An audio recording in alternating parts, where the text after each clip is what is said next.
Hola. ¿Por qué lo piensas tanto? Porque me quedé mirando el...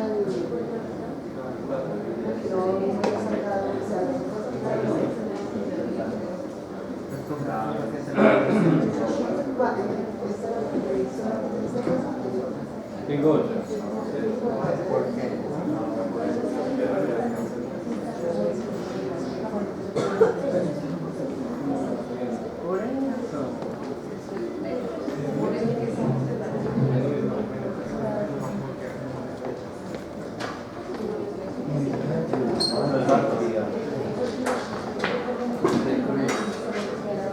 No, lo del martes de hace 9 años.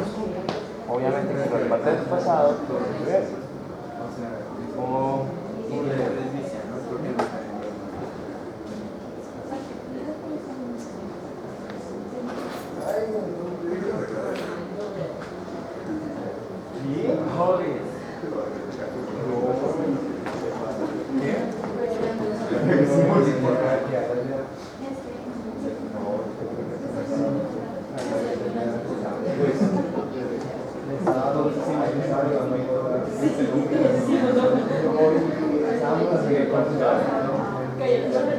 HDMI no es un cable, no puede ser HDMI porque el cable es otro. Dice que está bonita del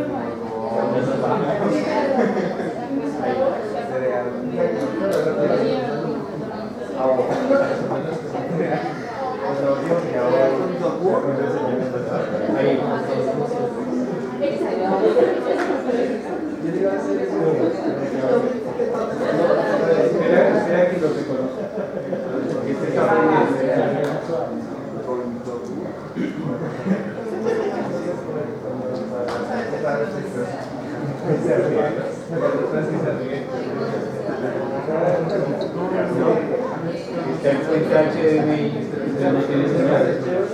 HDMI es el ya.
Ya nos asignaron un nuevo profe, pero entonces nos van a mandar, nos van a despertar todos. Pero es muy feo porque ya estaba todo organizado, la dinámica del grupo, la dinámica con el profe, la dinámica con los docentes, incluso con el hospitalidad. Nosotros nos hacíamos casi parte ya de él y no sabemos a qué, porque es que en la universidad me estaba poniendo horas extra y estaba quitando salarios. O sea, trabajar mucho más por mucho menos. Eso, a él no le gusta, no le dice la pareja. Digo, no, es que este departamento pues es simple, y no le toca decir sí. Pero no piensan los profesores, además es muy desordenado.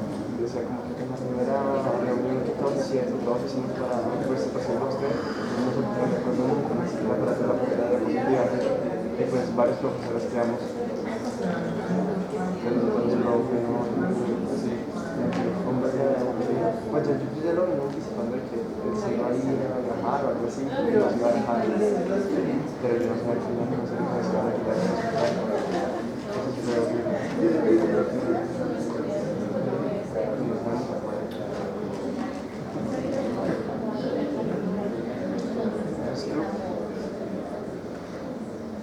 Para influenciar.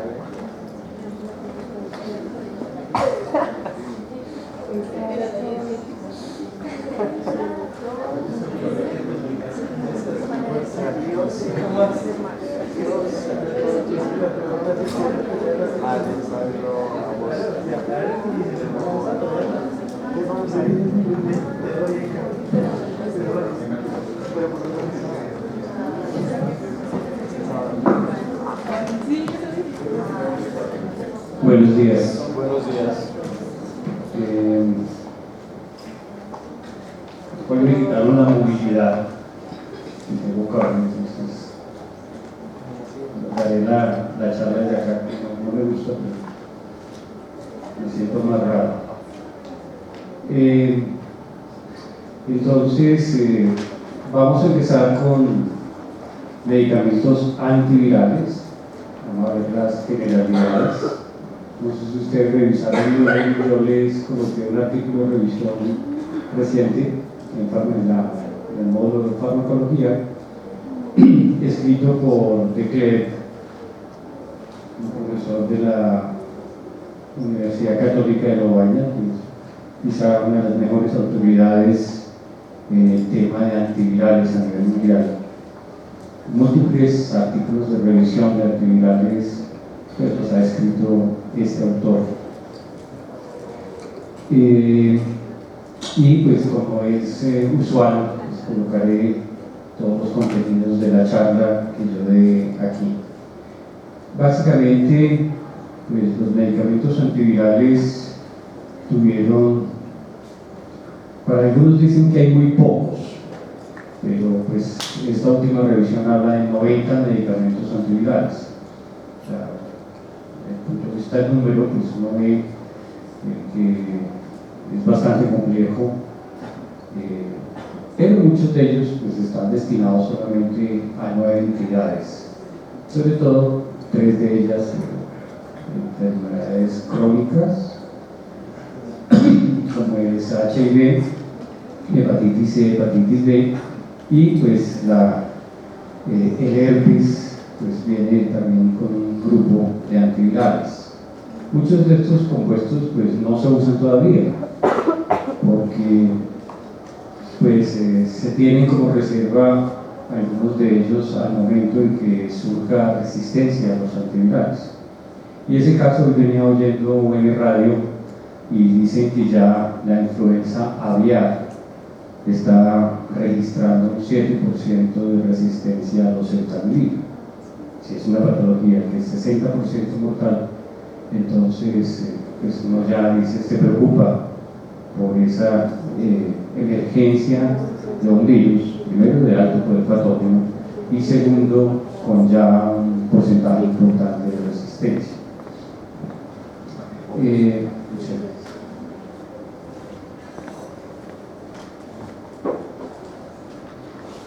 Entonces, entrando en materia, cuando uno habla de un compuesto, entonces tiene el nombre químico,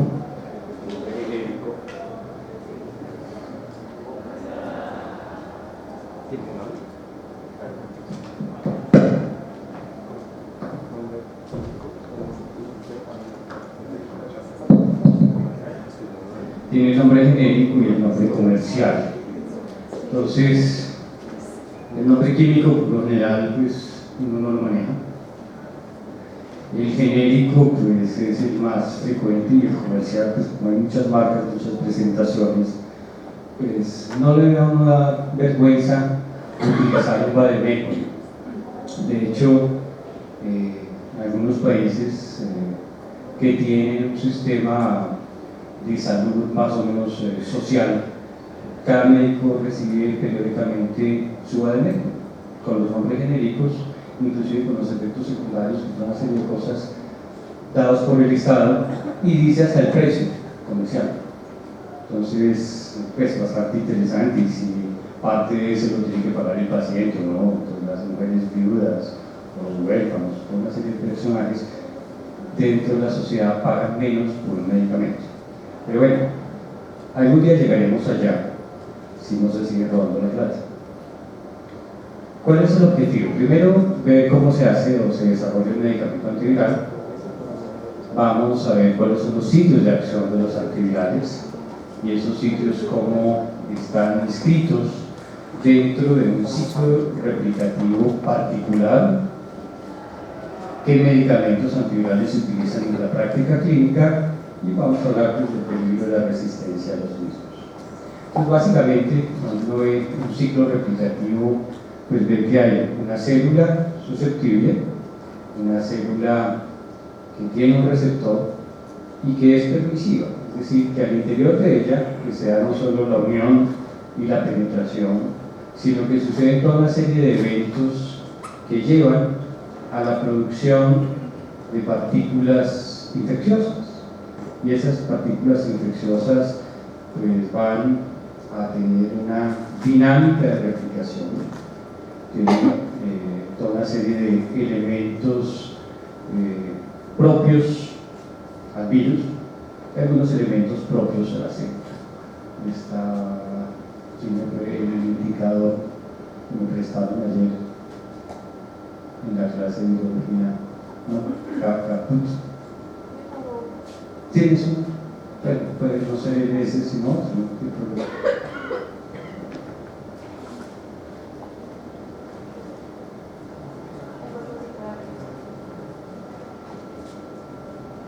Entonces, prácticamente, pues lo que se quiere es que se frene la replicación viral para que en alguna de esas fases, y actuando sobre elementos propios del virus, en la medida en que se puede, se vaya a impedir la producción de nuevas partículas infecciosas que vayan a iniciar un nuevo ciclo replicativo.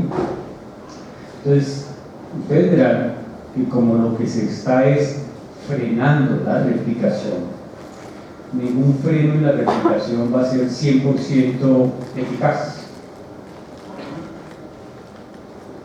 Lo que se espera es que haya un sistema inmune competente que ayude a controlar esa replicación. Pues son sistemas complementarios. Entonces, por eso los pacientes inmunocomprometidos que no cuentan con ese sistema inmune para detener la replicación son pacientes que van a hacer con mayor frecuencia resistencia a medicamentos antivirales. Dentro del curso de la infección, pues uno ve que hay un sitio primario de infección.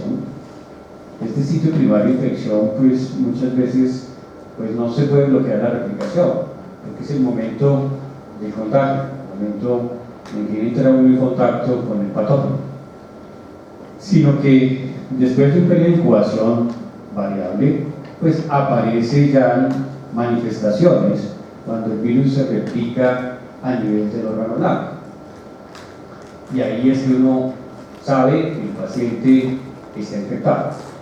Claro, si pudiera dar un tratamiento mucho más precoz, pues podría actuar mejor sobre la replicación. Y pues es el problema en la historia natural de estas infecciones, que uno va a entrar a dar tratamiento cuando la infección, digámoslo así, está ya instalada. Es decir, que ya ha afectado algunos órganos, muchas veces a distancia de este sitio primario de replicación.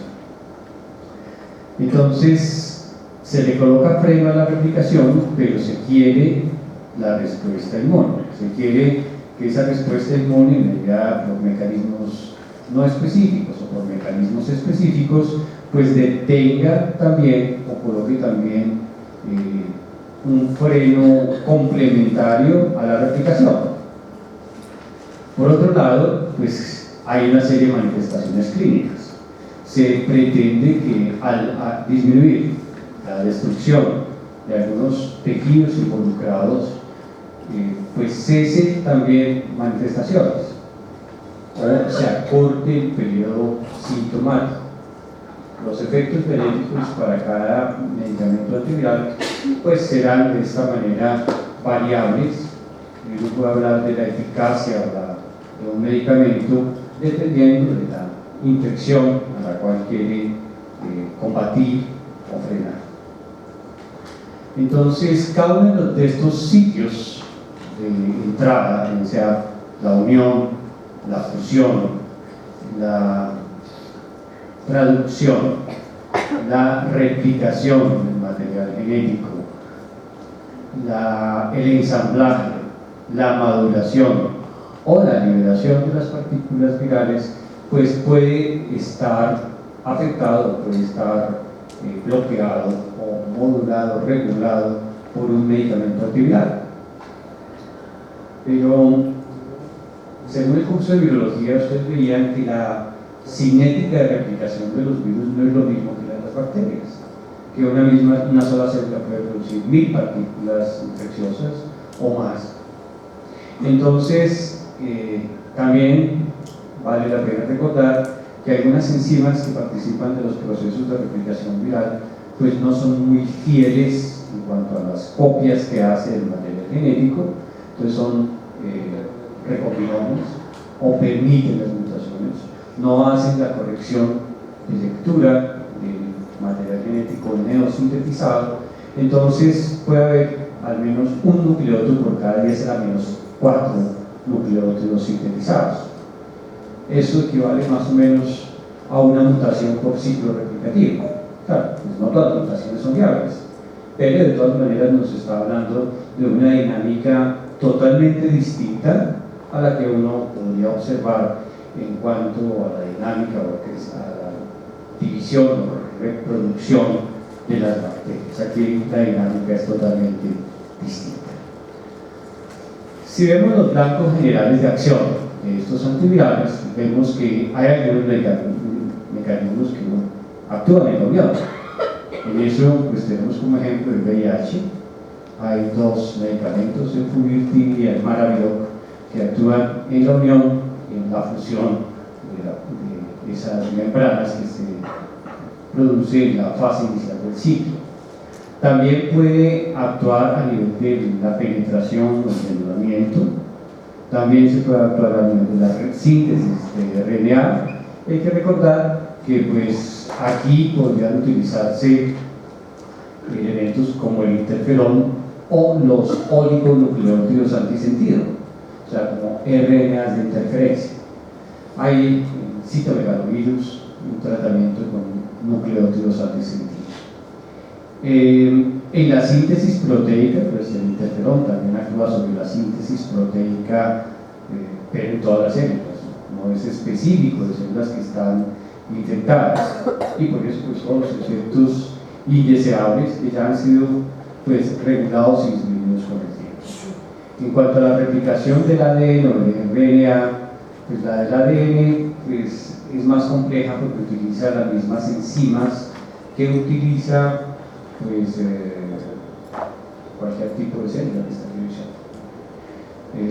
Sin embargo, pues, algunos virus tienen ADN polimerasas propias, como el herpes, y hay medicamentos que pues, actúan mejor sobre esa ADN polimerasa viral, y pues la prodroga es fosforilada mejor al interior de células infectadas. Entonces eso le da como una selectividad al antiviral para que se mantengan concentraciones mucho más altas a nivel de células infectadas. Y por último, pues en el ensamblaje hay medicamentos peptidomiméticos como los que se utilizan en HIV, o también otra serie de medicamentos para combatir o tratar la infección por virus herpes. Ahora bien, ¿cómo se hace hoy en día toda esa serie de experiencias? Primero que todo, hay bancos de compuestos químicos, un banco de 500.000 compuestos químicos. Y esos compuestos químicos se pueden unir por grupos de 2, unirse por grupos de 3. Pero se pueden unir mediante ligandos, y hay diferentes tipos de ligandos. Entonces ustedes ven, si ustedes hacen una 500.000 por 500.000, pues le va a dar 2.5 por 10 a la 6 posibilidades de compuestos que se pueden hacer solamente con 2 compuestos. Entonces, pues hay una gran posibilidad de hacer. Ahora bien, esto en cuanto a una síntesis química combinatoria. Y pues uno ve también que se pueden ver cómo las diferentes proteínas de un virus interactúan con proteínas celulares. Entonces se podría actuar a nivel de esos bloqueos. Claro, estos son modelos que se hacen en algunas líneas celulares. Esto no indica, les da una idea de que puede pasar en vivo, pero no indica que los linfocitos CD4 suceda exactamente lo mismo. Entonces, pues ya esto da pues, un conocimiento amplio, ustedes ven, de todas las interrelaciones que puede haber entre proteína a proteína, una proteína del virus con proteínas propias de la célula. Eso podría bloquearse. ¿Para qué? Para bloquear la replicación.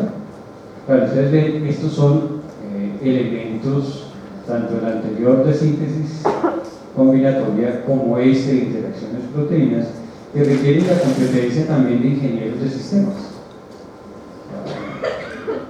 y de computadores superpoderosos.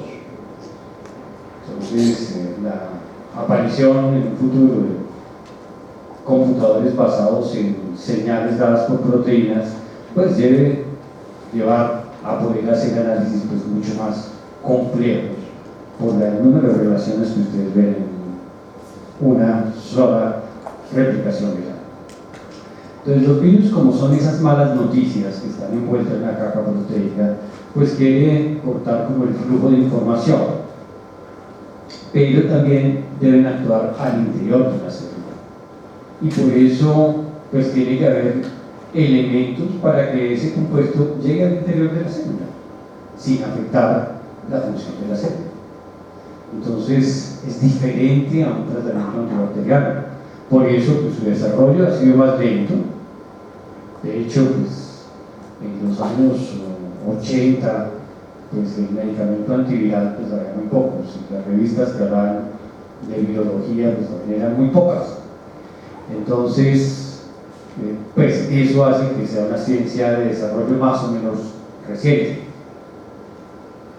Y pues esa fuerte relación del virus con las vías metabólicas de la célula lleva a pensar que eso era imposible dar medicamentos que actuaran a nivel de la célula para bloquear la replicación del virus. Fue mediante el desarrollo de cultivos celulares, del conocimiento de la biología celular y molecular, que permitió el conocimiento de antivirales. Y antes, pues la selección se hacía al azar. Coloquemos este compuesto a ver si bloquea la replicación del virus. O sea, eso era muy costoso. Y pues, claro, hoy en día ya se tienen estrategias totalmente distintas. Lo mejor que se puede hacer es prevenir las infecciones. Y prevenir las infecciones muchas veces no habla solamente de vacunas, sino habla de un saneamiento ambiental, habla de un desarrollo de las sociedades, habla de una mejor relación con el medio ambiente, habla de control de vectores. O sea, es una cosa integral. De todas maneras, todos esos elementos que mejoran las calidades de vida de las poblaciones, pues tienen un efecto directo sobre la aparición o no de enfermedades. Pero hay virus que instalan infecciones latentes, como todo el grupo de herpes. Entonces ahí, si no hay replicación, pues el antiviral no actúa. Tiene que haber replicación para que el antiviral actúe. Si las infecciones son agudas y autolimitadas, y en una semana pues todo el proceso está controlado, o menos 5 o 4 días, pues entonces como que la acción del antiviral pues no es necesaria, primero porque son enfermedades banales, y segundo porque no se puede hacer un diagnóstico específico de cuál es el patógeno involucrado. Por ejemplo, el resfriado común, pues son rinovirus, coronavirus, adenovirus, pero también puede ser influenza, respiratorio sincicial u otras agentes. Entonces, como son específicas de un ciclo replicativo, pues no se puede dar un antiviral que sea efectivo contra una amplia gama de virus ARN y ADN. Entonces, por esa razón, pues en estos tipos de infecciones, pues no hay todavía un tratamiento que permita dar una ayuda para el control de la replicación. Entonces, los antivirales, en resumidas cuentas, son elementos virostáticos que actúan en fases específicas de la replicación y que tienen una función inhibitoria o bloqueante de la replicación. El antiviral viral es aquel que actúa sobre las proteínas propias del virus y que esas proteínas pues, no tienen contrapartida con las proteínas de la célula. Por ejemplo, si es un inhibidor de proteasas, pues no vaya a actuar sobre proteasas propias de la célula, porque llevaría a efectos tóxicos o manifestaciones colaterales.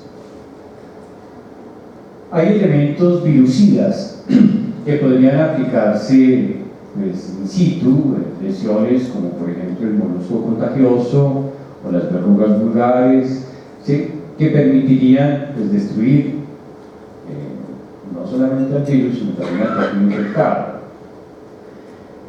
Sin embargo, pues, el antiviral es un compuesto químico que actúa a nivel intracelular. Se piensa que también, por ejemplo, en algunas infecciones por virus del papiloma humano, se pueden utilizar inmunomoduladores. Esos inmunomoduladores pues, aumentan la capacidad de respuesta del paciente.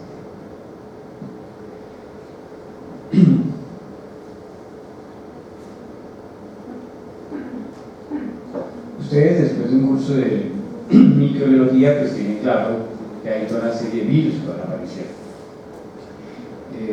y que aparecen por evolución de virus que afectan a animales y que por ende pues, tienen un historial de células zoonoses. Dime.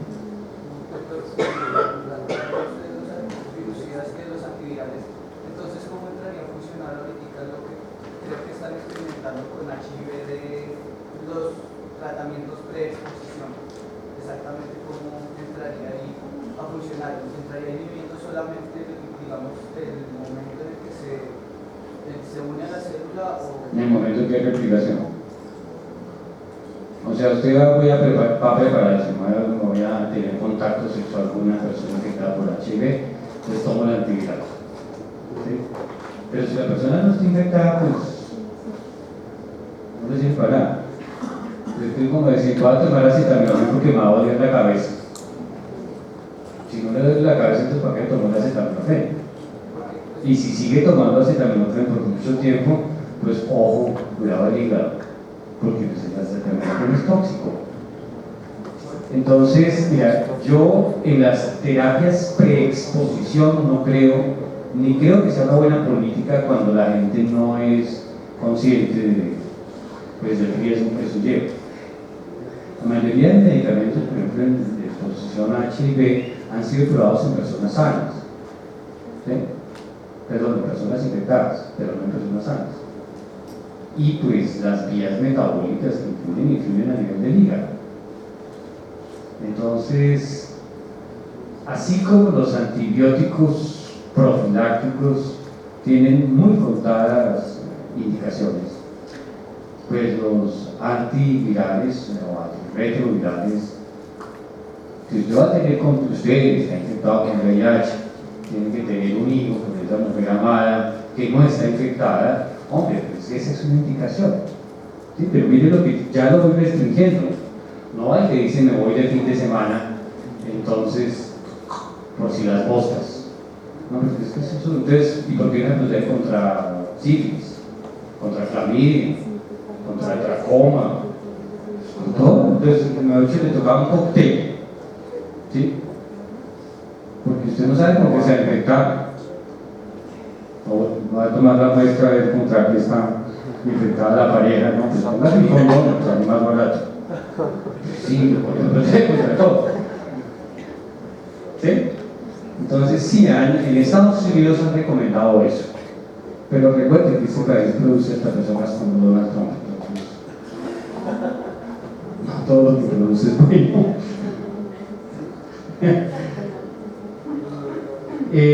Bueno, ustedes ven toda esta serie de gente, yo supongo que ya lo vieron, yo no vuelvo a repetirlo porque ya lo vieron. Entonces, la historia de la terapia empieza pues hacia el año 59, cuando encuentran este producto 5-yodo de hidroxiuridina, pero es un producto altamente tóxico. ¿Por qué? Porque es muy similar a una base que se involucra dentro del ADN. Entonces esos compuestos pues solo pueden aplicarse a nivel tópico. O sea, si hay una queratitis por herpes, pues se puede utilizar. Lo mismo la trifluorotiridina, ¿sí? Muy parecido a la timina. O sea, no son anillos acíclicos, sino son anillos cíclicos en el residuo de ribósfero, de deoxirribosa en este caso. Entonces, por esa razón, pues son tóxicos. Después, pues, dada la estrecha relación, pues ellos pensaba que no, ya se hará con los... Y el conocimiento de enzimas virales y celulares, el desarrollo, permite esa producción de nuevos medicamentos. Pero también el diagnóstico.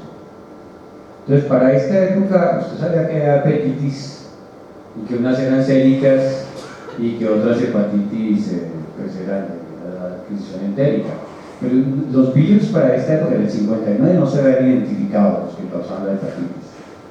Entonces, pues, un tratamiento específico para una forma crónica de hepatitis pues no se podía pensar, porque no sabía contra qué agente se tenía que actuar. Pero ya a medida que el desarrollo viral, del diagnóstico, el diagnóstico viral rápido, pues se tiene a mano, ¿sí? No es ciencia ficción. Aquí en Macondo parece que fue la ciencia ficción, pero no, eso es un hecho. Entonces, usted ya puede pues, pensar en qué patógeno específico es el que tiene que controlar. Entonces, ustedes ven, el término antiviral no existía. Cuando yo hice mi formación como médico, pues el único paciente que tratamos fue con una encefalitis que aparentemente se sospechaba que era una paciente pues, herpético, pues, una paciente adulta que había empezado con rasgos más o menos psicóticos, ¿sí? Entonces comprobarse pues no pudo, pero de todas maneras se le dio un medicamento que era pues, altamente precipitable. Entonces usted tiene una infección del sistema nervioso central. En esa época no había estaba apenas iniciando la tomografía computarizada, ni se podía hacer una punción lumbar como para ver que había un problema de encefalitis. Pero usted no sabía por qué virus era, para hacer un enterovirus, para hacer cualquier otro virus, no puede darle nombre. Entonces, claro, si se piensa y se da terapia contra herpes, pero con un medicamento que necesitaba mucho líquido, ¿sí? Arabinóxido de adenina, me acuerdo, no le genera. Pero cuando tiene usted un paciente con edema cerebral que va a administrar múltiples líquidos, pues se le va a matar de edema cerebral. Entonces, mire, eso todo va evolucionando en el tiempo. Sin embargo, pues lo que desarrolla quizá la experimentación fue la epidemia causada por el virus de inmunodeficiencia humana. La terapia antirretroviral pues, fue un paso gigantesco, ya antes lo había sido quizá el herpes, y pues el desarrollo de terapias contra la hepatitis C. Entonces mire, la terapia antirretroviral cómo ha crecido, y uno ve, la mayoría de compuestos pues son compuestos que actúan a nivel de retrovirus. El grueso de los antivirales, incluso ustedes ven una lista parcial solamente ahí, con el nombre de cada uno de los años en que fue apareciendo. Entonces hay 9 entidades, aquí están las 9 entidades: HIV, hepatitis B, hepatitis C, herpes, influenza, citomegalovirus, varicela zoster, virus respiratorio sincicial y virus del papiloma humano. Básicamente son las patologías virales que tienen un tratamiento específico y pues los diferentes sitios de acción. Esto básicamente es copiado del artículo que ya les envié, es el primer párrafo, entonces para que les hagan fotos está más claro acá. El desarrollo de los antivirales específicos de poca toxicidad se debe a esta mujer, Gertrude Bell Elliot. Es una mujer de origen judío y con muchas dificultades, hace estudios de bioquímica en Estados Unidos y que como no tenía plata tenía que trabajar y estudiar.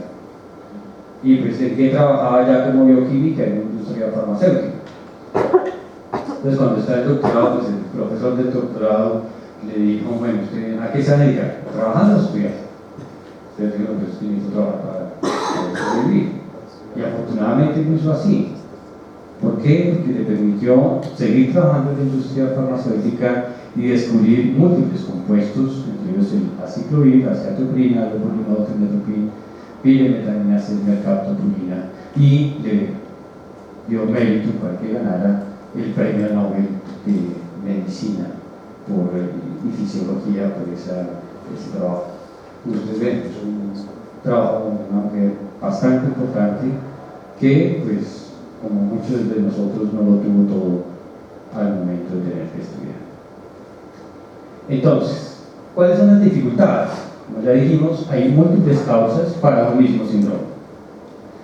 Entidades autolimitadas. Los síntomas se dan cuando la infección ya está bien establecida. El cuadro puede ser autolimitado y la consulta tardía. Los virus son específicos de especies, entonces yo tengo idea dónde investigo.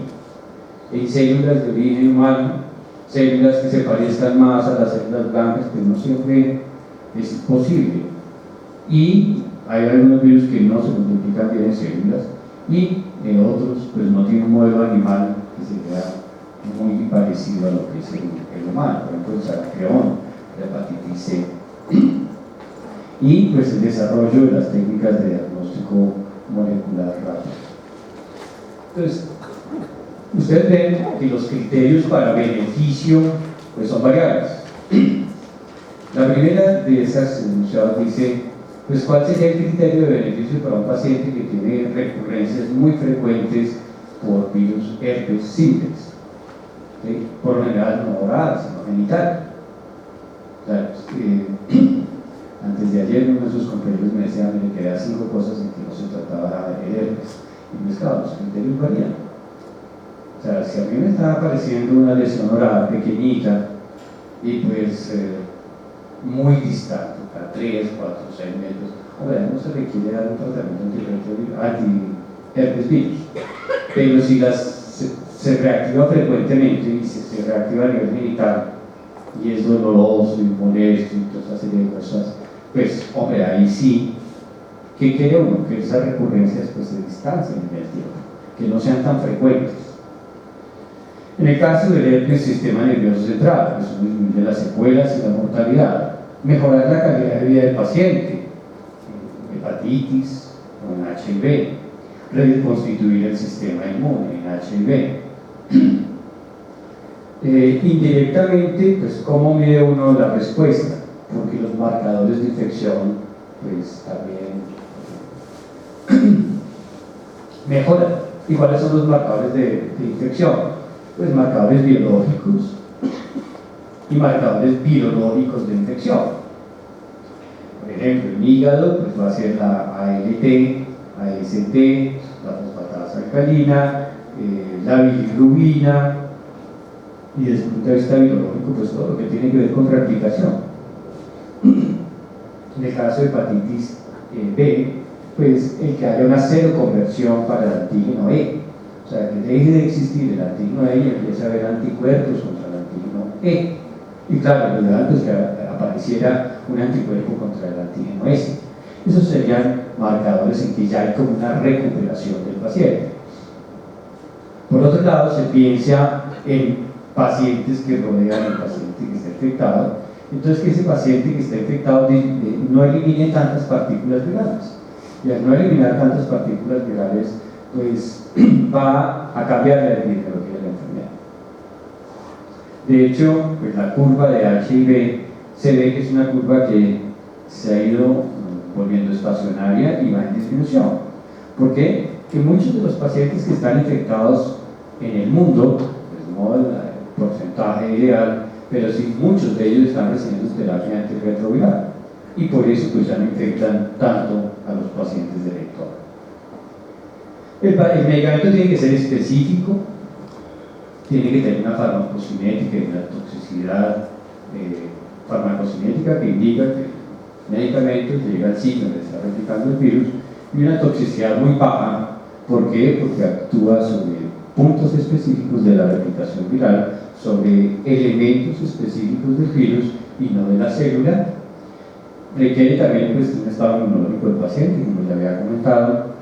Depende algunas veces de qué tanto está replicando el virus. Si el virus está replicando en un nivel muy bajo, puede no ser muy activo o muy eficaz. Y pueden, si son tratamientos muy largos, aparecer cepas que son resistentes a los antivirales.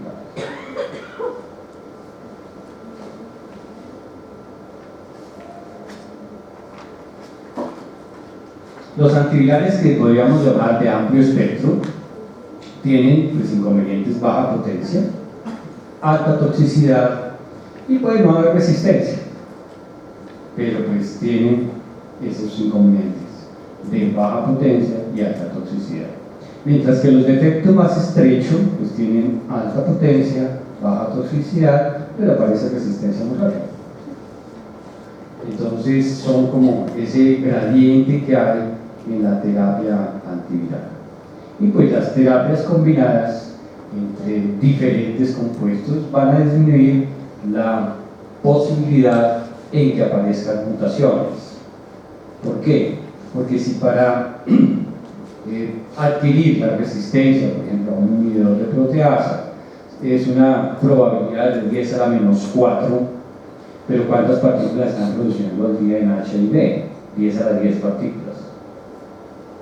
Entonces yo quiero pues ajustar que por lo menos diariamente no aparezca una mutación.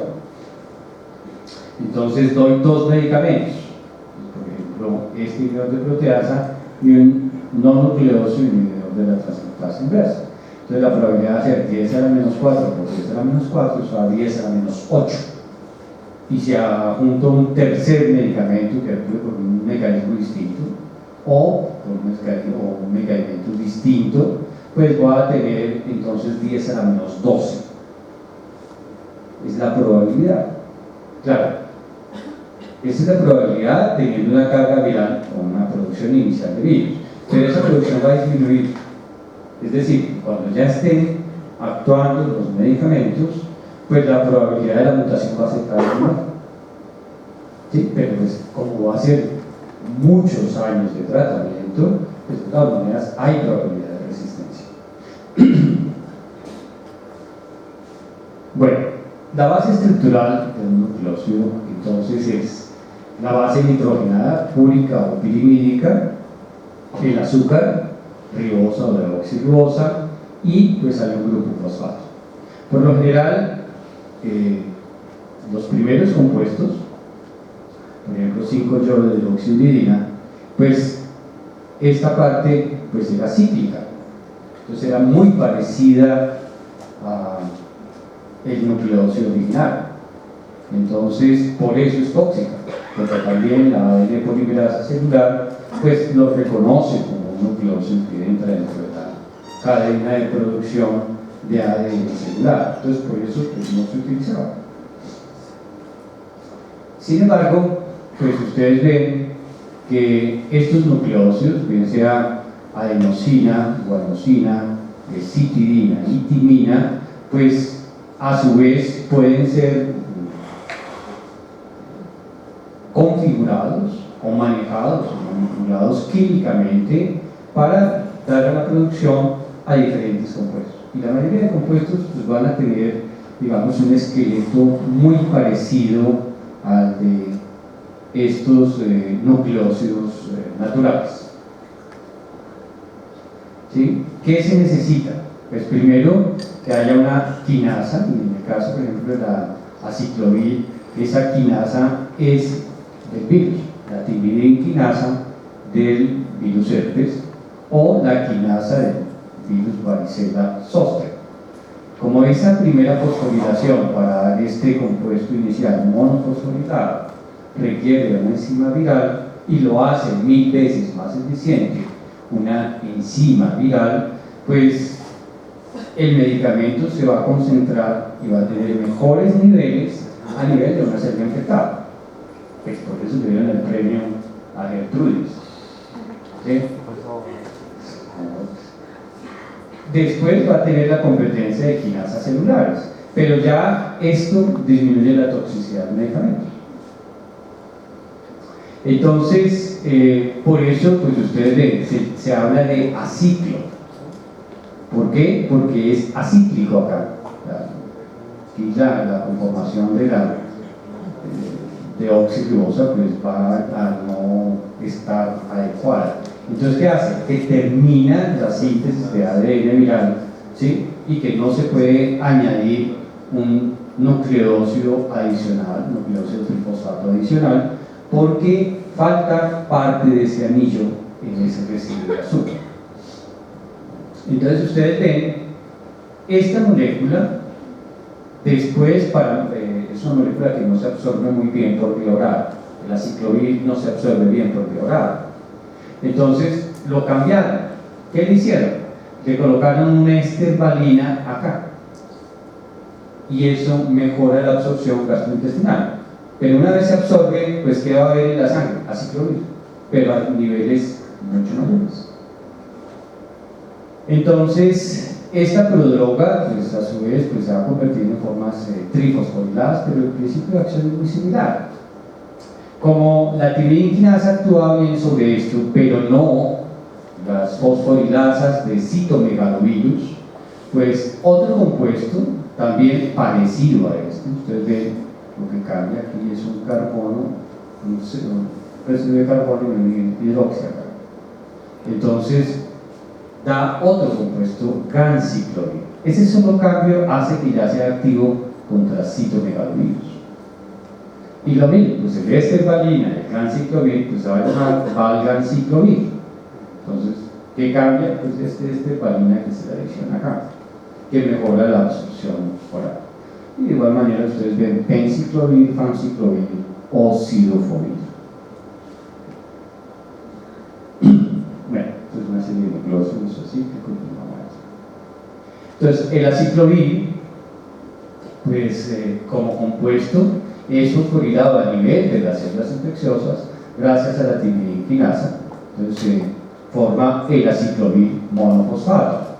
Ese aciclovir monofosfato es fosforilado por una quinasa celular y va a formar el aciclovir difosfato, y después el aciclovir trifosfato pues va a ser incorporado en la síntesis de material genético en la célula infectada, como tiene una mayor producción de ADN propio del virus. ¿Por qué? Porque aquí hay un sistema chup-off, o sea, el control de la replicación de las células está controlado por el virus. Entonces, la mayoría del ADN que se produce pues, es propio del virus. Al incorporarse el aciclovir trifosfato, pues como está acíclico acá, pues no puede haber una extensión en la cadena de ADN que se está sintetizando. Entonces, este aciclovir pues, es un inhibidor competitivo de la deoxiguanosina trifosfato y pues, la forma activa del medicamento, como le dije, pues, es incorporado a la cadena de ADN que está naciendo y también de otra manera actúa inhibiendo la polimerasa viral. Tiene dos mecanismos de acción.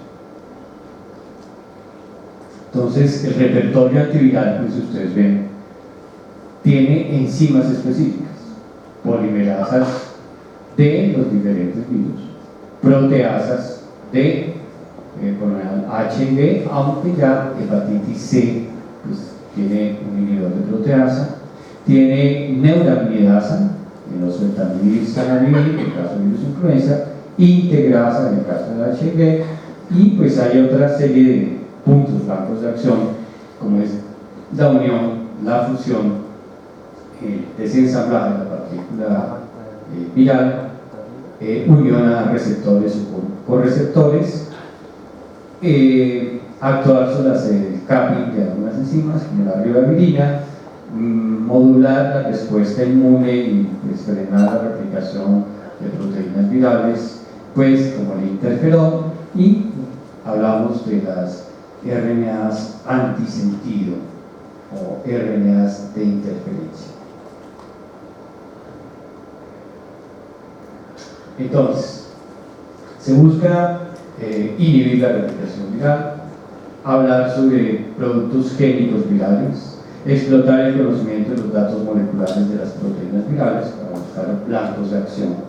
Entonces eso lleva a la unión de cómo interrelacionan las proteínas virales con las proteínas propias de la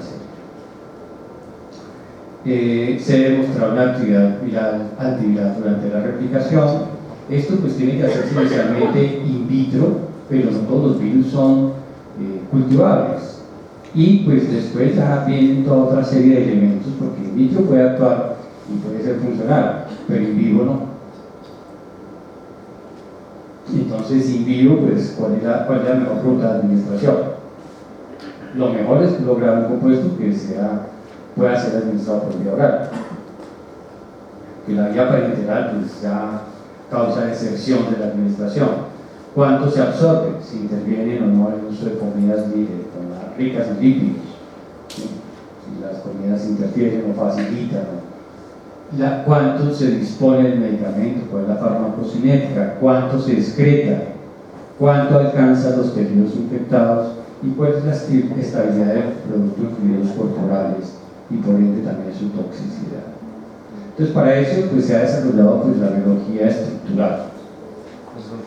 Entonces básicamente ya todas las proteínas, muchas proteínas, y toda la información ya está dispuesta, inclusive en sitios que se puede acceder a la información de cómo es la estructura molecular de la proteasa de la HB. ¿Sí? Entonces eso se conoce y pues esa estructura pues da toda una serie de elementos y puede definir cuál es el sitio activo, ¿verdad? Donde esa proteasa va a entrar a clivar las proteínas del virus. Entonces, con la serie que les dije, ese banco de compuestos químicos, ustedes ven que puedo decir sobre este sitio activo de esa enzima, pues cabe bien este compuesto A, y si se le une este compuesto B, y pues qué tan estable es eso dentro de pues, la estructura general, la estructura atómica de esa molécula. Entonces, claro, así se hace el diseño. Después, pues tiene que ver si eso sí cumple con las funciones a nivel, no solamente experimental, a nivel de diseño, sino a nivel de la replicación viral. Entonces, ustedes ven que puede haber varios ligandos para compuestos hasta triconjugados. Y pues que ese compuesto pues, no vaya a ser tóxico también, ni para las células cuando se hace in vitro, ni para los humanos cuando se hacen estudios ya clínicos controlados. Entonces ustedes ven que este es el esqueleto de la proteasa de HB. Ustedes ven aquí hay 2 unidades y el sitio activo pues, es este de acá, y aquí está el ligando que se construye. Ese ligando está dentro de, digamos, la estructura general de la molécula y por ende es seguro, o sea, queda bien anclado y bien protegido dentro de esa estructura. Pero ¿qué pasa?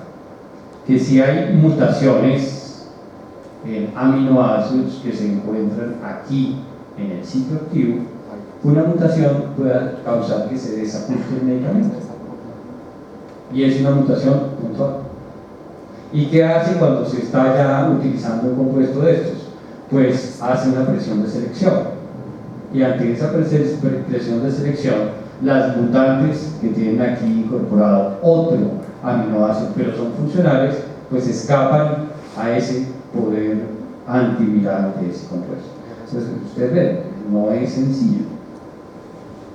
Las pruebas biológicas, pues antes consistía inicialmente que teníamos que tener pues, líneas celulares que se adaptaran a ciclos replicativos particulares, sistemas de ensayo, pues, y todo eso se hacía a nivel de laboratorio. Pero entonces también está el inconveniente, y si yo quiero ver un antiviral para el virus ébola, para el virus Lassa, para virus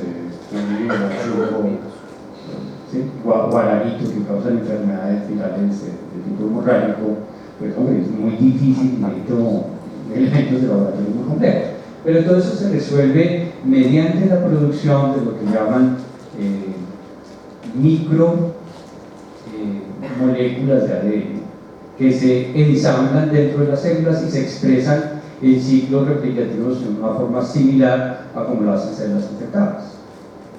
¿Sí? Entonces, en plásmidos se integra esa información a la célula. Entonces, la célula expresa esas proteínas y sobre esas proteínas que se expresan, pues ya se puede hacer estudios como si se estuviera en un ciclo replicativo. Pero esto es cuestión de, yo creo, los últimos 8 o 10 años en que se ha llegado a este punto. ¿Y cómo probar medicamentos?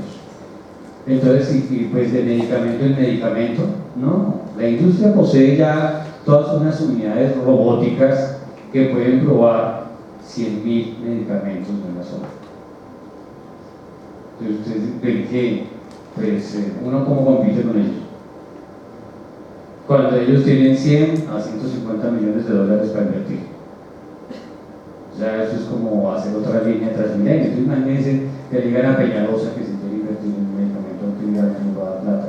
Pues no va a hacerlo, porque él no le entra plata por el medicamento, pero por Transmilenio quizá de alguna manera le entra plata directa o indirecta. Dicen que es el mejor vendedor de Volvo. Entonces, en el mundo. Entonces, si ven toda la infraestructura que se necesita. Entonces, que porque aquí no se produce, porque hombre, pues, para producirlo se necesitan muchas cosas. Antes se producía, por ejemplo, en células, se veía que el medicamento pues, no fuera tóxico para células sin virus, si tenía capacidad el medicamento sin el antiviral, pues permitía también pues, no producir efectos en las células, solamente en medio de cultivo, y con el antiviral, pues a qué dosis actuaba el antiviral disminuyendo la replicación del virus. ¿Sí? Entonces, esto pues ha ido cambiando por otros métodos. Por ejemplo, se hace una oligoproteína que tiene que, está unida a una perla plástica, está anclada por el extremo carboxi acá y tiene aquí un sitio de clivaje de una proteasa. Entonces, cuando la proteasa actúa, pues rompe acá y esta fracción de aminoácidos pues queda en el soluble, mientras que la perla pues queda en el tubito de la parte del fondo precipitada. Entonces, de esa manera dice que la proteasa actúa y pues la fluorescencia está. Pero cuando está en presencia del medicamento, pues tiene que haber disminución de esto. ¿Por qué? Porque pues no está actuando la proteasa. ¿Sí? Entonces, es una manera indirecta de hacer estudios in vitro para saber cómo funcionan los medicamentos antivirales y hacer pruebas sin que se necesite de células infectadas y otra serie de elementos. Pero claro, hay que dar la dosis adecuada. ¿Por qué hay que dar la dosis adecuada? Porque cuando usted no da una buena dosis, pues lo que va a aumentar es la resistencia al medicamento. Entonces, ¿qué quiere decir que aumenta la resistencia? Que a una concentración muy baja, esto es una concentración inhibitoria 50, es decir, que disminuye la replicación en un 50%, pues se logra disminuir la replicación viral. Pero cuando hay aparición de resistencia, pues la dosis tiene que aumentar. Y al aumentar la dosis, de todas maneras, va a aumentar la toxicidad de los medicamentos. Entonces, por eso, pues la dosis pues, tiene que estar ajustada. Este, por ejemplo, es la propaganda que hace el profesor de Clerc de la Universidad de Lovaina. Esto es en flamenco, por eso se escribe así, Leuven y no Lubon.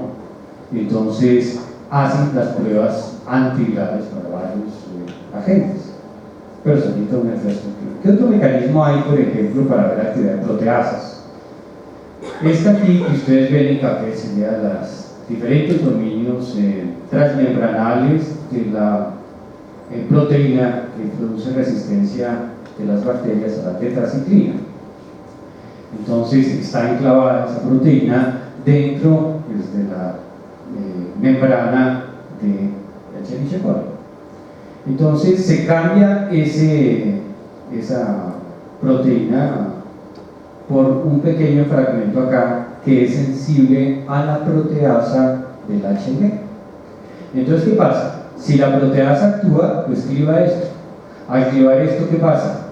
Que ya la bacteria se hace sensible a la tetraciclina. Entonces se puede ver en una cajita de peso. ¿Sí? Más sencillo. ¿Sí? Y eso es lo que pasa. Pues, aquí, pues cuando hay resistencia y la bacteria pues, es sensible, pues tiene que ver con muchas cosas. Pero cuando actúa la proteasa, ¿sí? Entonces se rompe esto y pues no va a haber colonias. Pues, de esa manera, pues indirectamente ustedes ven que adicionar in vitro en bacterias esto mediante esta quimera de esta proteína, pues le permite a uno ver fácilmente si hay o no acción del antiviral. Pero claro, pues, no va a haber uno, tendría que probarlo con múltiples proteasas, inclusive si sirve para hepatitis C, otra serie de proteasas. Entonces hay estudios de fase clínica, creo que ustedes ya vieron esto, que son estudios de fase 1, fase 2, fase 3, ¿sí? ¿Cierto que sí? Sí, estuvieron en farmacología. Pero las propiedades que se quieren en un medicamento son las propiedades ADME: absorción, distribución, metabolismo y expresión.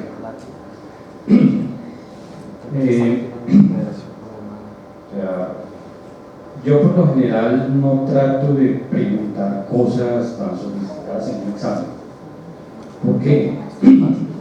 Porque la farmacología, como todo lo que es de medicina, no se aprende porque yo preparo un examen. Eso es mentira. Se aprende porque cada vez que tuve un caso, repasé, leí y volví a ver. Y como se me olvidó, volví a leer. Esa es la manera que uno aprende las cosas. Bueno, hay gente que tiene una mente brillante, pero son escasos, ¿sí? Deben estar estudiando otra cosa. Pero es gente muy brillante, una memoria prodigiosa. Pero la memoria se pierde, todo se pierde con el tiempo. Entonces miren la dosis antiviral y la carga viral. A bajas dosis inhibo parcialmente la replicación, pero después del tiempo ya no sirve, he creado resistencia. A una dosis intermedia, pues lo que puede cambiar es la carga viral, pero también con el tiempo puede aparecer resistencia. Entonces siempre se requiere una dosis óptima. Esa dosis óptima, pues uno tiene que ver que es distinta a la dosis para herpes simplex y para varicela zoster. ¿Por qué? Porque la eficiencia de la enzima pues es distinta. Como se requiere la forma fosforilada del aciclovir al interior de las células infectadas, y eso lo hace una enzima viral, y es diferente, pues si yo tengo una infección por virus de varicela zoster, pues no puedo dar la misma dosis de herpes simplex, tengo que dar la dosis doble de herpes simplex. Eso sí, una cosa que uno tiene que saber.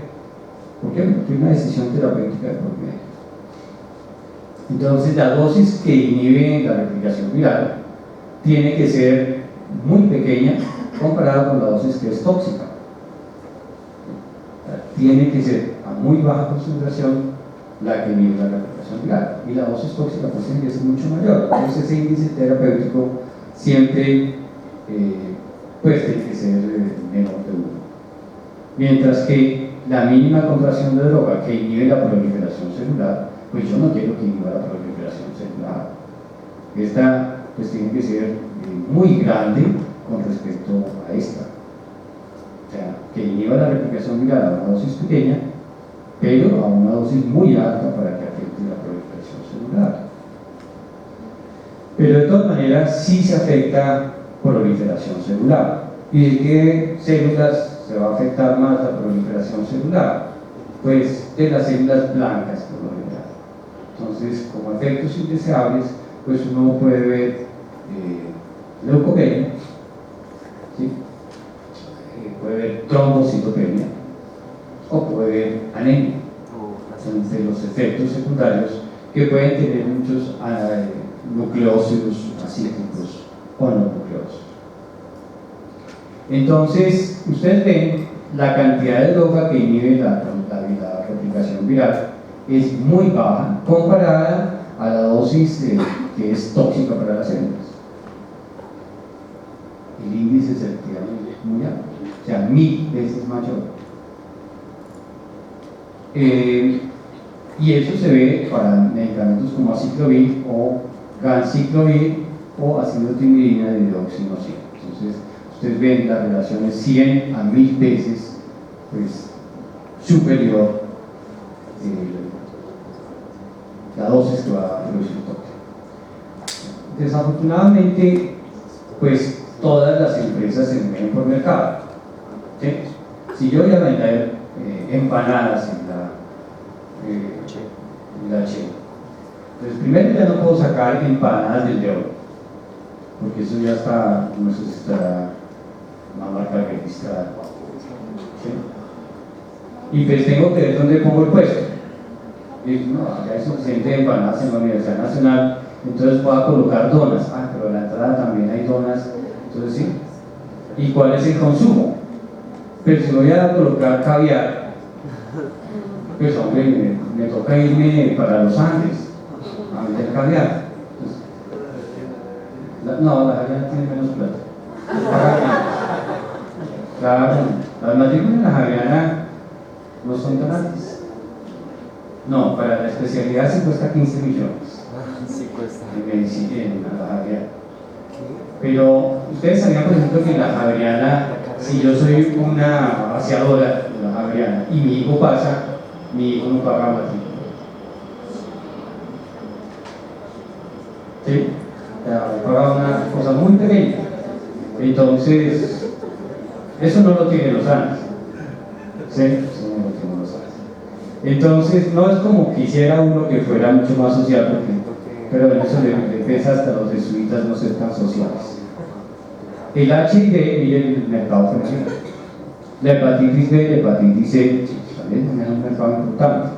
Podrían manejar un mercado mucho más grande. ¿Por qué? Porque las infecciones crónicas, pues en hepatitis B son 8 veces superiores a las de HIV. Y en hepatitis C son 4 veces superiores a las de HIV. Pero no se maneja. ¿Por qué? No, que es que cuesta mucho. Este microbiología de un estudiante alemán que me dijo, no, pero es que en Alemania no damos hepatitis B tratamiento, es C. Y bueno, pues ustedes pueden ser muy ricos, pero tendrían que considerarlo a la vez, porque ¿cuánto vale un trasplante hepático? 150 millones de dólares, perdón, 150 mil dólares. Entonces, y pues ya hay medicamentos que dan mejor resultado, que lo veremos la próxima vez. Entonces, ¿qué tanto muta el virus? ¿Cuál es el tamaño del sitio blanco de mutación? El sitio donde actúa la molécula. Si es muy alto, muy grande, pues es más complicado hacer un compuesto que se ajuste y actúe sobre ese sitio. ¿Qué tanto se replica? ¿Cuántas copias hay de base? ¿Cuál es la carga preexistente y el ajuste de la mutación de la mutante a la replicación? Que puede ser una mutante no viable. Hasta antes de este anuncio, por ejemplo, la tasa de mutación para oseltamivir en caso de virus influenza era algo así como el 0,1% de las cepas. Tengo que ver, porque yo no he revisado en influenza aviar, me enteré fue por muy errado.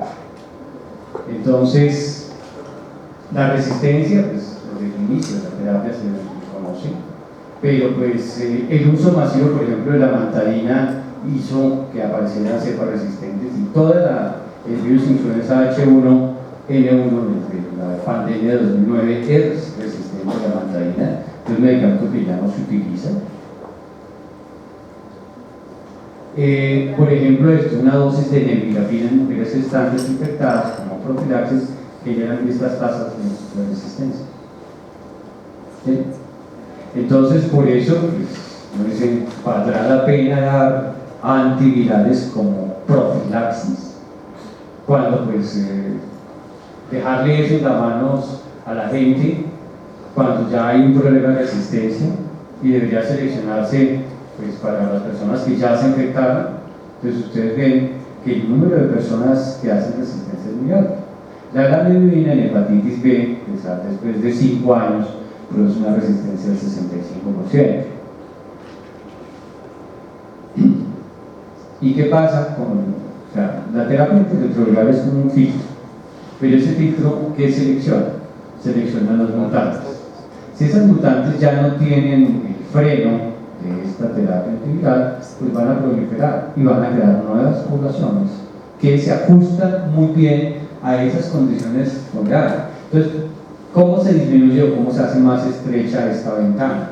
Mediante el uso de terapias combinadas. Entonces, las poblaciones virales muchas veces no es que sean poblaciones de clones virales, o sea, de que todos los virus sean exactamente iguales, ¿no? Porque, pues, hay mutaciones, hay ajustes, es una población de virus. Entonces, dentro de esa población, cuando pues, toda la población es más o menos uniforme para la sensibilidad, pues se ajusta el medicamento y a una dosis adecuada, pues, se hace, siendo sensible, pues disminuye la replicación y desaparece el virus. Pero cuando es resistente, porque predominan ciertas formas resistentes, ustedes ven que se necesitan primero dosis mayores y se necesitan pues, dosis que muchas veces seleccionan una población que escapa a la resistencia. ¿Qué otro problema hay con los antivirales? Y el problema es que una misma mutación da resistencia a varios compuestos.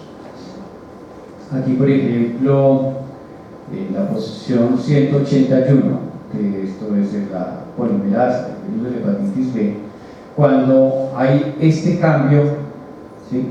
Cualquiera de estas dos variaciones, ustedes ven, hay resistencia a la lamivudina, a la efovir, a la tenofovir, y ustedes ven, esto, una sola mutación acá también da dos tipos de resistencia. Entonces, esa serie de elementos pues hace que sean sitios más frágiles. Eso se ve después del tiempo, de todas maneras. Pero pues quiero mostrarles cómo varias mutaciones pueden dar lugar a resistencia y mutaciones en el mismo sitio pueden dar resistencia a un mismo compuesto. Cuando apareció el AZT, creo que fue 1996, 97, por acá. Pues era el primer compuesto, pues lo utilizaban como monoterapia, pero esa monoterapia pues hizo que aparecieran mutaciones, mutantes resistentes a acidotimidina, y ustedes ven, las mutaciones pues son múltiples las que daban esta serie de elementos que bloqueaban esa acción de la acidotimidina. Entonces, ¿qué moléculas o qué genes mutan en el caso de la resistencia? En el caso de la ERP simplex, la tiroidequinasa, en el caso del HIV, pues hay múltiples enzimas dependiendo del compuesto, desde la transcriptasa inversa, la proteasa, o puede mutar la proteína de envoltura. Sí, es de envoltura, pero es interna, la GP41. Entonces el Influir pues actúa en esa etapa inicial, pero también aparecen mutaciones y estos virus son viables, se multiplican. Entonces uno ya puede ver que hay mutaciones que confieren resistencia a análogos de nucleócidos y mutaciones que confieren resistencia a no análogos de nucleócidos. Entonces, y pues la lista espacial, básicamente la lista puede ser más amplia. Cuando el tratamiento va a ser muy prolongado, pues lo que se quiere es que el paciente pues disminuya su carga viral, pero la negativice también en el tiempo, o sea, que no queden remanentes. O sea, en otras palabras, lo que se quiere es que sea una terapia sostenida en el tiempo y que no haya replicación y detección. Por supuesto, para hepatitis C, hepatitis B, pues es mucho más importante. Entonces aquí volvemos a presentar las infecciones que ya tienen terapia antiviral y entramos a este ejemplo. Y creo que con este ejemplo pues, dejamos vista la sesión de hoy. Entonces, el virus influenza. El virus influenza pues tiene su origen desde un virus aviar que hacia 1918 afectó a la población humana, y esa población humana pues acaba de salir de la Primera Guerra Mundial. Entonces el estrés de la guerra, la destrucción de los servicios públicos básicos, la destrucción de las viviendas, la falta de sistemas de salud, el no desarrollo de antibióticos en esa época, la desnutrición, pues hacen que esta epidemia haya causado, quizá se estima, entre 20 y 50 millones de muertos. Este virus fue cambiando en el tiempo y después aparece una influenza H2N2 que pues tuvo su origen de rearreglos moleculares entre este virus, influenza de 1918, y un nuevo virus aviar H2N2. Después aparece la influenza Hong Kong en el 68, esta ya H3N2, que tiene origen en un H3 de origen aviar y un H2N2 de origen humano. Este virus H2N2 va a desaparecer de la naturaleza y pues lo que se va a tener es el H1N1 variedad California y el H3N2 pues que va a cambiar. Pero ahora el último periodo epidémico fue más severo, por ejemplo, en Europa que en Estados Unidos, y fue el virus influenza B el responsable de la mayor casos de mortalidad en casos severos. Entonces ustedes ven que el movimiento de animales entre sitios distantes, la convivencia de tres hospederos, el hombre, el ave y el porcino, pues producen en el porcino pues lo que llaman melting pot, un Erlenmeyer, un vaso de precipitados donde ocurre la reacción química. Y esa reacción química pues consiste en ese juego de cartas entre los diferentes modelos genéticos hasta que producen un virus totalmente nuevo que se adapta perfectamente al hombre. Tiene que adaptarse al hombre. ¿Por qué? Porque es que el virus de aves tiene un receptor un poco distinto al del humano. Tiene un receptor alfa 2,3 en el ácido ciálico aleurogénico, mientras que el porcino y el humano tienen receptores alfa 2,6. Pero ustedes ven, los virus de humano y los virus de aves se replican muy bien en el porcino porque tienen los dos tipos de receptores. Entonces, por eso es el hospedero que puede generar nuevas variantes virales. Ahora bien, ¿en qué momento se puede inhibir la replicación? Entonces, básicamente, los primeros dos compuestos a los cuales ya hay resistencia actúan aquí a este nivel de la virus influenza, entra en una vesícula endocitótica y queda incluido en la vesícula endocitótica, pero necesita fusionar la membrana del virus con la membrana propia de la célula. Entonces, por esa razón, pues influenza A tiene una proteína que se llama M2. esa proteína M2, que es una bomba de protones, pues puede ser bloqueada por la amantadina y la rimantadina, ya que el virus no se desnuda, y al no desnudarse pues no libera los segmentos de ribonucleoproteína necesarios para que vayan por los poros nucleares hasta el núcleo de la célula y inicie todo el proceso replicativo. O sea, claro, eso no se conoció desde el principio. Inicialmente se utilizaba de una manera empírica, pero no se sabía cómo actuaba. 30 años después de descubrir la amantadina es que se sabe cómo es el mecanismo de acción. O sea, más o menos era cuando apareció la resistencia, entonces ya sabemos cómo era que actuaba. Pero bueno, hoy en día ya se sabe más, pero tampoco es que se pueda hacer mucho más. Pero sí se conocen muchos mecanismos de acción. También tenemos inhibidores de la adenosina 5' monofosfato deshidrogenasa, de la ARN polimerasa viral, podría ser otro sitio de acción. Puede haber RNAs de interferencia y finalmente inhibidores de la neuraminidasa. Entonces, los compuestos que se utilizan actualmente, el oseltamivir y el zanamivir, pues actúan aquí en este nivel, a nivel de la liberación, porque así como el virus ha requerido los radicales de ácido siálico o neuramínico presentes en las glucoproteínas de membrana, pues para salir necesita liberar esas glucoproteínas, porque si hay ácido siálico pues no puede quedar atrapado en la célula. Entonces, liberando esos radicales lo hace esta enzima, la neuraminidasa viral. Entonces, si uno inhibe esa enzima, pues el virus queda atrapado en la célula y no puede salir a infectar otras células.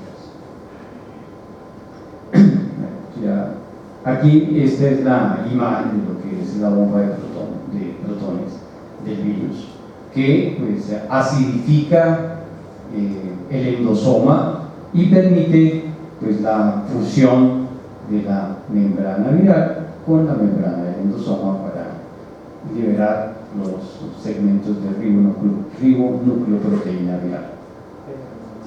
Entonces, claro, aquí se ajustan ciertos compuestos, pero pues ya ha habido cambios y mutaciones suficientes para que este compuesto ya no se adapte muy bien a ese sitio activo.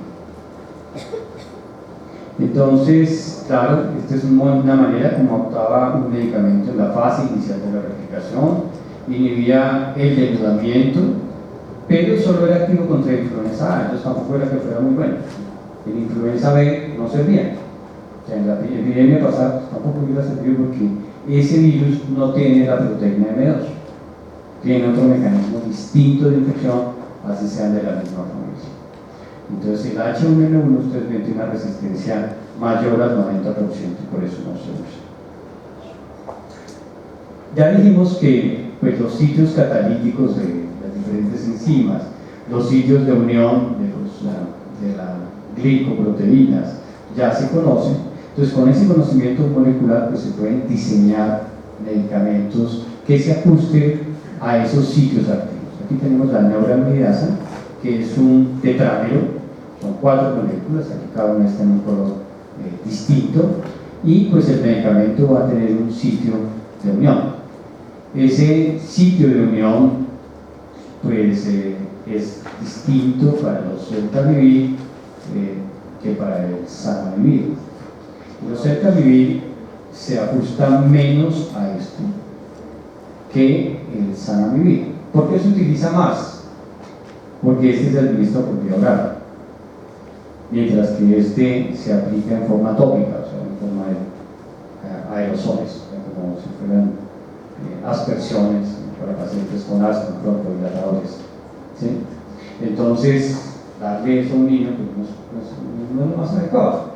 Pues necesita uno como mucho más entrenamiento, ser un paciente asmático que ya después de 200 aplicaciones uno ya sabe cómo es que se aplica la papa que llegue mejor al pulmón, ¿sí? Pero pues una persona que no tiene experiencia en este tipo de dispensadores pues no lo va a hacer de una manera adecuada. Entonces por eso este medicamento se utiliza menos, pero ante esa aparición del 7% de resistencia del virus influenza aviar, pues ya tienen que plantearse cómo tratan la influenza aviar con otros medicamentos como el zanamivir. Y ustedes ven, claro, Este es el ácido neuroacético 5A, azúcar son en la posición 5 aquí con este radical. Y usted ve que semeja al zanamivir, semeja en parte al oseltamivir y al peramivir y lanimivir, compuestos que todavía no se han utilizado. El stock de medicamentos pues es más o menos amplio, pero ustedes ven, cuando aparezca resistencia mayor de otros virus endémicos a los oseltamivir, pues se tendrá el recurso a otros compuestos o a formas variadas de estos compuestos que tengan una mejor absorción oral, que es la limitante que tiene este compuesto zanamivir. Entonces, ya hablamos de el mecanismo de acción entre la galactosa y la glucosa, pues en esta unión alfa 2,4 acá, alfa 2,4, y se va a unir al sitio activo que reconoce la neuraminidasa para destruir los radicales de ácido ciático. Bueno, entonces, ¿cuál es la característica de estos antivirales en términos generales? Entonces, primero, pues la limitante de estos, que ya hay resistencia, pues lo tomamos como un aspecto histórico, pues solamente actuaban contra el virus de la influenza A.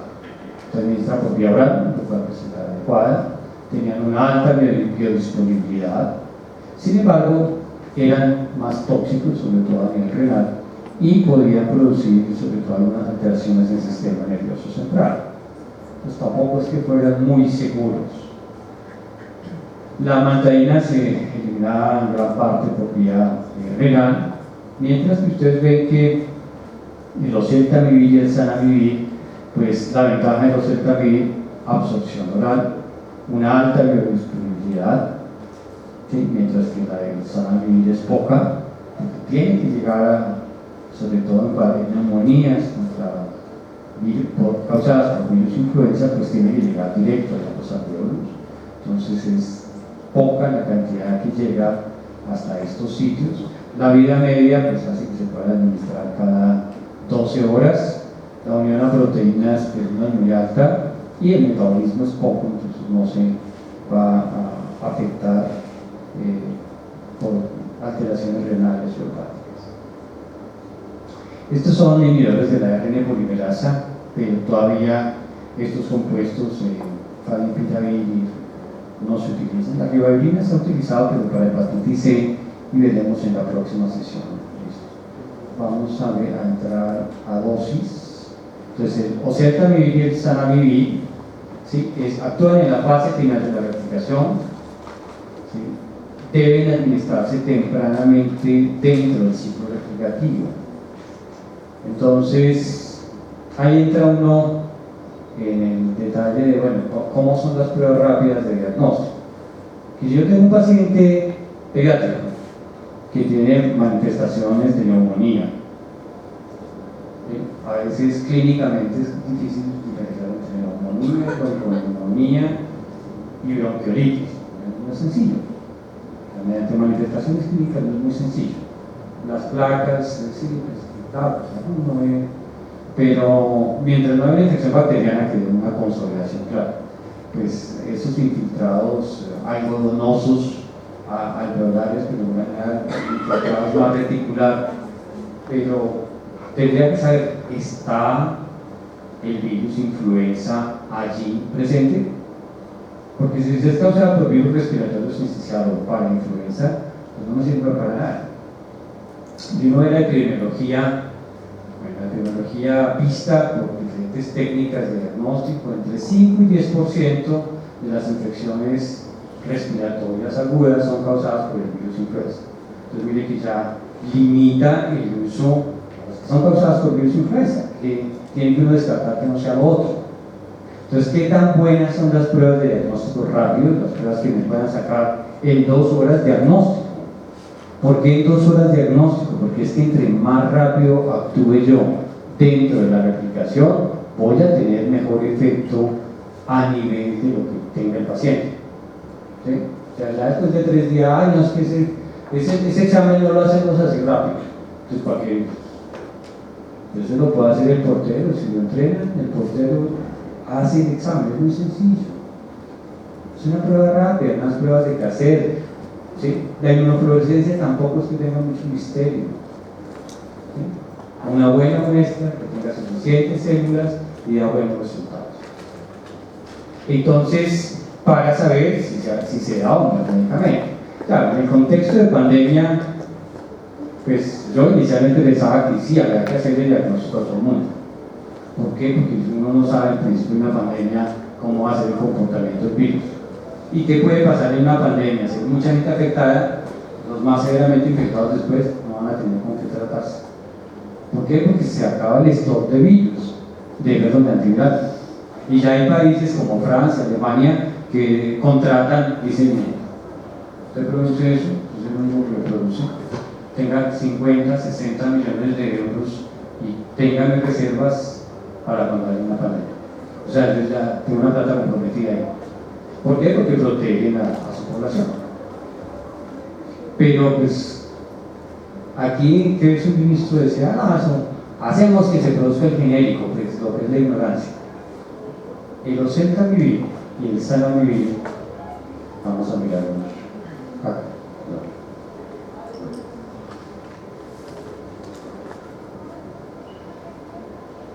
Estos compuestos, si ustedes ven, parecen fenoles, y el fenol es altamente volátil. ¿Sí? Entonces, todos estos radicales así son altamente volátiles. Entonces, eso lo extraen de productos vegetales. ¿Sí? Y la empresa que lo produce no hace la extracción, se la manda a una industria militar para que la haga. ¿Por qué? Porque es altamente tóxico, altamente volátil y pues no lo pueden manejar ni en la industria, se quedan sin la fábrica, o sea, es un error. Pero que si tiene experiencia en la industria militar. Entonces, miren que producir genéricos de estos productos tampoco es que sea tan fácil, ¿sí? Pues en ese entonces el ministro era oftalmólogo, entonces pues no veía bien cuál era el problema de esta situación. Inhibe la liberación, como ya dijimos, tiene una resistencia entre 0,5 a 1% en adultos, el nuevo virus pandémico, pero entre más pronto se ve, pues uno puede decir que reduce la enfermedad, pero lo que después se vio también disminuye la carga viral, entonces que protege a los contactos. Lo que también se vio después es que hubo 2 tipos de conductas, y en eso pues yo me equivoqué en mis perspectivas, porque pues, yo pensaba que si era pandemia iba a ser más grave por los datos iniciales que se tenían del comportamiento del virus a nivel de México. ¿Sí? Mostraban que era bastante letal y causaba gran número de hospitalizaciones. Dije, puede no haber medicamento para el futuro. Entonces se vio que aquellos que dieron indisciplinadamente, a todos los que tenían en el contexto de pandemia, claro, en el contexto de pandemia uno tiene mucho más oportunidad, mucho más chance de que la infección sea causada por el virus influenza, pero no en el contexto normal de un virus que se comporta de una manera endémica. ¿Sí? Entonces son 2 criterios, 2 conductas distintas. Claro, ustedes van a decir allá y encontrarán seguro a uno de mis colegas docentes dicen, no, eso se sospecha de él. Claro.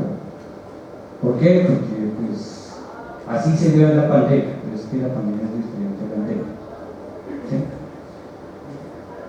Y ya se está viendo problemas de resistencia. Entonces, y créanme que el medicamento que venga después, curiosamente, es más costoso. ¿Qué pasa si se administra tempranamente? Esto es la administración del oseltamivir, esta curva que está aquí abajo, y esta es la administración de un placebo, la curva que está aquí arriba. Entonces, cuando se le da el oseltamivir, ustedes ven, se le da antes de la infección, o sea, eso es trampa. Uno no sabe cómo se enoja. Estaba en Transmilenio y la gente estaba estornudando, esto va a tomar los Cetamil. Las cosas no funcionan así. Las cosas funcionan así. Tengo sintomatología y pues tomo el medicamento. Entonces, pues, esa consideración, pues, en este artículo, pues hay que verlo con cuidado. Pero son estudios experimentales. Entonces, ¿pero qué favorece eso? Que yo pueda administrar yo una misma cantidad de virus a un animal. Entonces, de esa manera puedo tener resultados que sean repetibles, más o menos. Entonces, ustedes ven que el número de virus, ¿sí?, que se eliminan, pues van a ser mucho menores en el que recibe el medicamento con respecto a aquellos que reciben el placebo. Entonces, por eso, pues, disminuye también el riesgo de infectar al entorno. Oseltamivir versus placebo, ustedes ven cómo disminuye las cargas virales. O sea, la duración de la eliminación de virus también es mucho más corta. O sea, 2 días y medio en promedio, pues, mientras que el placebo es de entre 4 y 5 días. Entonces, por eso pues, se recomienda administrarlo muy temprano en el curso de la infección.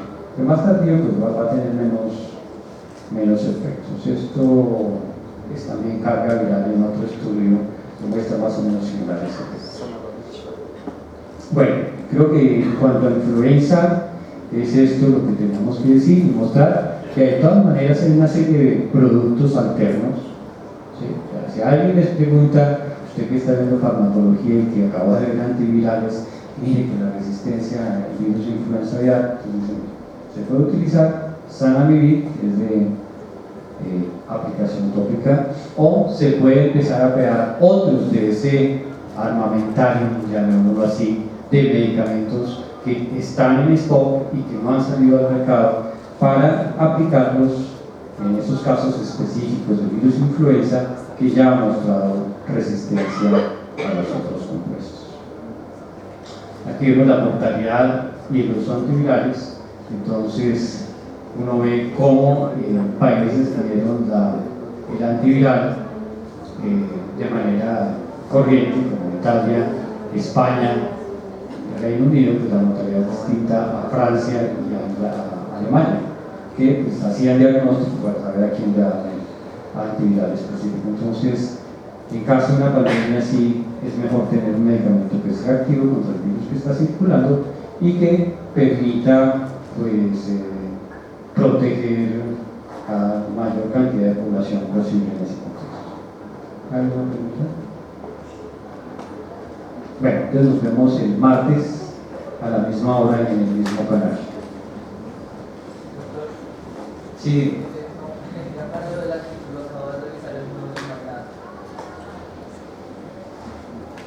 Sí, lo que lo puse.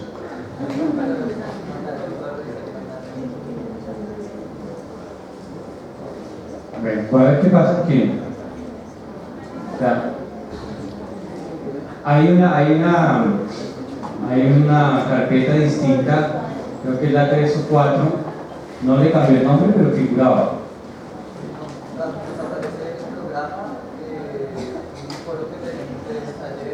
A ver, yo digo a que lo habiliten, ahí lo coloco y que alguien que tenga la autorización, porque si no me dan mi autorización total, entonces que lo hagan, para que ustedes lo tengan a disposición.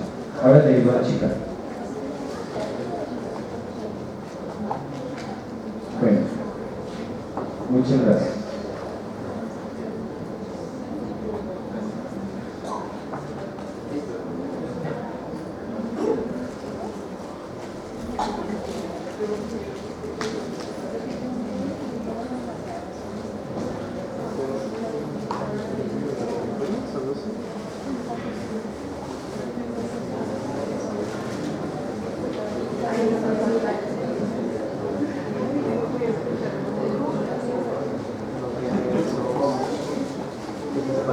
Para devolver el indicador y dar las gracias.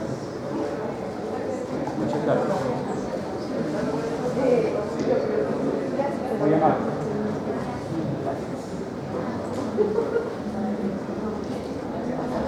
Vale.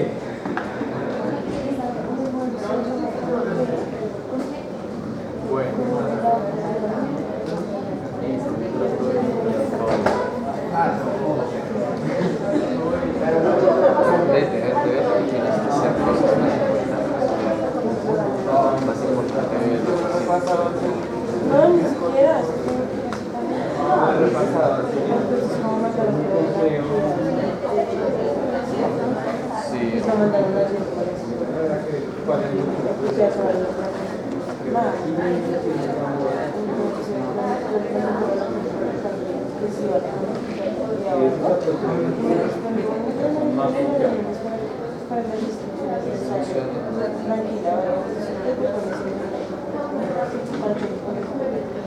Para que te dé las indicaciones.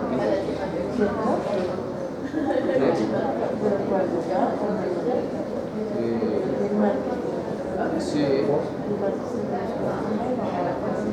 Vamos a ver. Sí, Pues entra el sensor, o sea, como lo cambia el sistema, pues teóricamente debería funcionar. martes o jueves, pero pues no. Pero es que Sí, sí o sí.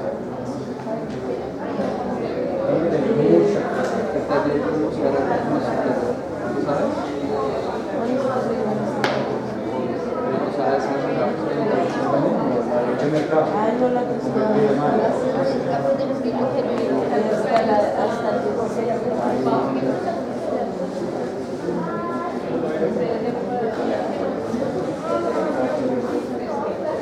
Ay, no, la profe se dejó el espacio del profe. Pero mucho mejor. Pues digamos para que, digamos, los simpaticométricos,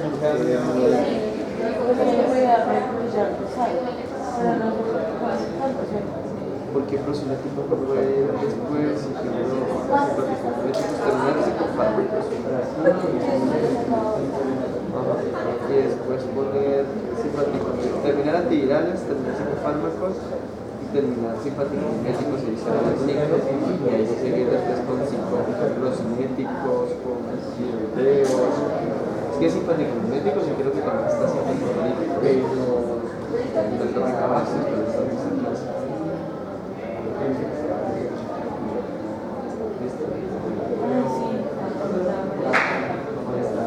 Está la doctora Patricia Reyes. Y Chess, no me tiras de Chess. Y también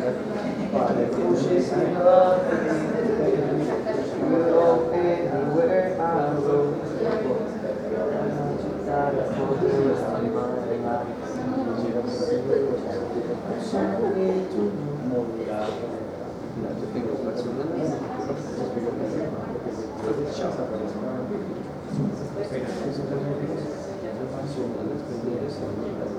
Debería poner tóxicos en la sí, pero mira que a sacar un producto. hicieron los reventadores. ¿Cómo lo recupero? ¿Y en cuánto tiempo lo recupero? Si lo recupero 10 años después,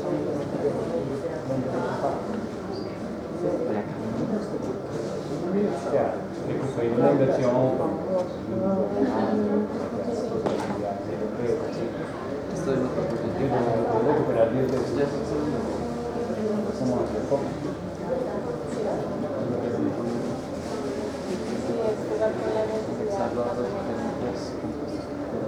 Sí, pero tú cuando ves que ayer veía el presidente de Guinea Ecuatorial se roba 600 millones de dólares. Pero es que tú no le vas a tú por razones profesionales no le vas a decir, ¿estás anticoagulado? No le vas a preguntar, ¿has tenido hematomas anteriores? ¿Has tenido trombos en las de no sé qué? Justo que yo pues trabajo honestamente, Entonces, le dejan el hogar y que se acaba o a su pueblo.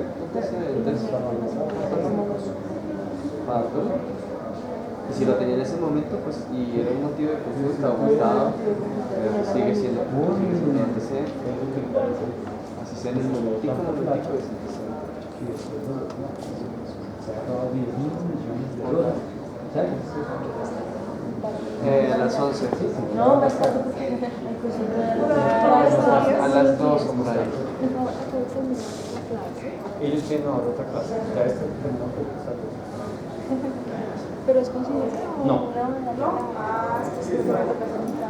Terminar a las 11.